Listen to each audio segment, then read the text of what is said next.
അങ്ങനെ ഫ്ലൈറ്റിൽ ഉറക്കവും കാര്യങ്ങളൊക്കെ കഴിഞ്ഞപ്പോഴത്തേക്കാണ് നമുക്ക് അവർ ഫുഡ് സെർവ് ചെയ്തത്. അപ്പോൾ നമുക്ക് മനസ്സിലായി നമ്മുടെ സ്ഥലം എത്താറായി, ബിക്കോസ് ദാറ്റ് ഇസ് ഉണക്കമീൻ ആൻഡ് കപ്ലണ്ടി. അങ്ങനെ കുറച്ച് നേരം കഴിഞ്ഞപ്പോഴത്തേക്കും I just landed in Baiyun international airport in Guangzhou. അങ്ങനെ ഫ്ലൈറ്റിൽ നിന്ന് ഇറങ്ങി നടന്ന് നമ്മൾ നേരെ ഇമിഗ്രേഷൻ കാര്യങ്ങളൊക്കെ ക്ലിയർ ചെയ്തതിന് ശേഷം നേരെ പെട്ടി എടുത്തിട്ട് എയർപോർട്ടിന്റെ പുറത്തേക്ക് ഇറങ്ങി. നമ്മൾ ഇന്ന് എയർപോർട്ടിൽ നിന്ന് പിക്ക് ചെയ്യാൻ വന്നത് ജാക്സൺ ആയിരുന്നു. അങ്ങനെ ഞങ്ങൾ എയർപോർട്ടിന്റെ പുറത്തേക്ക് ഇറങ്ങി. എയർപോർട്ടിന്റെ പുറത്തേക്ക് ഇറങ്ങിയപ്പോൾ തന്നെ എനിക്ക് എന്തോ ഭയങ്കര സന്തോഷവും സമാധാനവും ഒക്കെ ആയിരുന്നു, because the airport had A chill atmosphere and it felt so calm.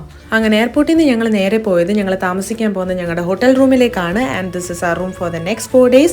എനിക്ക് റൂമൊക്കെ വളരെ വളരെ വളരെ അധികം ഇഷ്ടമായി. പക്ഷേ ഇങ്ങോട്ട് വന്നപ്പോൾ എവിടെയോ എന്തോ മിസ്സിങ് എന്ന പോലെ എനിക്ക് തോന്നി. അപ്പം നിങ്ങൾക്കത് മനസ്സിലായി കാണും അല്ലേ? ഇന്ന് ഹോട്ടലിൽ ലേറ്റ് എത്തിയോണ്ട് തന്നെ ഞാൻ വിചാരിച്ചു ഈ ക്രാബിനെ ലോബ്സ്റ്ററിനെയൊക്കെ വെറുതെ വിട്ടേക്കാന്ന്. Just kidding. ഇന്ന് ഞങ്ങൾക്ക് ഡിന്നർ മിസ്സായി. അതുകൊണ്ട് ഞങ്ങൾ ഹോട്ടലിൻ്റെ അടുത്തുള്ള ഒരു ചൈനീസ് റെസ്റ്റോറൻറ്റിൽ പോയി ഫുഡ് കഴിക്കാമെന്ന് വെച്ചു.